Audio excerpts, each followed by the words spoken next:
Mga kapaglaom, maayong buntag kaninyong tanan og happy midweek. Ang atong hilisgutan karong Marso 25 giuluhan og ang iyang hulad. Ang atong teksto makita sa Lucas 1:4. Aron imong maila ang pagkatinuod sa mga butang nga gikasugilon kanimo. Kapaglaom, ingon ni Elizabeth ang tagsulat nining libro, usa sa akong mga paryente nagkinahanglan og ortopediko nga doktor sa labing madali ug adunay usa nga nagsugyot og usa ka espesyalista nga nakahatag og dakong impluwensya kaniya tungod sa iyang maayo-kaayo nga mga abilidad ug Kristohanong pagpamatuod. Ang mga buhat sa arte sa magbungbong sa iyang opisina may tungod sa grasya ug kaluwasan pinaagi sa pagtuo. Sa diha nga nahuman ang doktor sa pagsusi, gitunol kanamo ang usa ka gamay nga card ug mihangyo nga among basahon ang teksto sa kusog nga tingog. Kay kun pinaagi sa imong baba magasugid ikaw nga si Jesus mao ang Ginoo ug magatuo sa sulod sa imong kasing-kasing nga siya gibanhaw sa Dios gikan sa mga patay, nan maluwas ikaw. Roma 10:9. Natingala ko sa iyang gugma sa pagpaambit kang Hesus. Kini ang hulad sa Dios sa pagpaambit sa ebanghelyo sa kalibutan. Ang matag tawo nagpaambit kang Hesus sa iyang grasya sa ilang dapit sa trabaho, pagtuon o sa ilang mga sosyal nga sakop. Si Lucas ang usa ka pananglitan, sa pagkatinuod si Lucas usa ka pananambal. Colosas 4:14. Og usa ka punto, siya nahigugma sa kaluwasan pinaagi kang Hesus.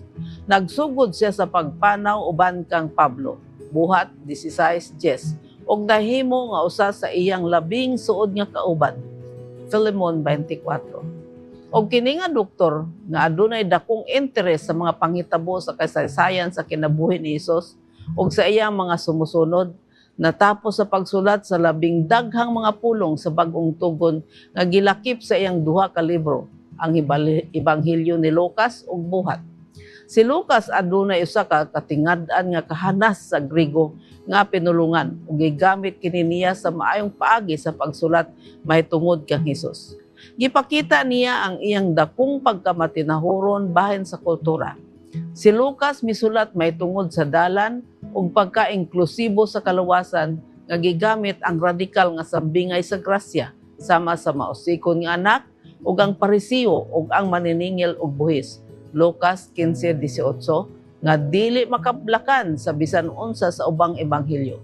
Ang iyang interes sa pagsusi sa mga taho sa mga nakasaksi mahitungod kang Hesus dayag nga gikan sa sinugdanan. Lucas 1:1 taman sa 4. Giisip ko, maingon nga nasulay ko man sa hingpit ang kaagi sa tanan sukad sa sinugdanan nga daw maayo kanako usab ang pagsulat alang kanimo sa usa ka maayong paghanay nga asoy o labing hamili nga si Teofilo aron imong maila ang pagkatinuod sa mga butang nga gikasugilon kanimo. Lucas 1:3 ug 4. Kapaglaom, mangayo kita sa Dios og usa nga mugiya kanato sa paggamit sa atong mga kahanas ug mga talento sa pagpaambit sa kaluwasan pinaagi sa pagtuo kang Hesus karon dayon.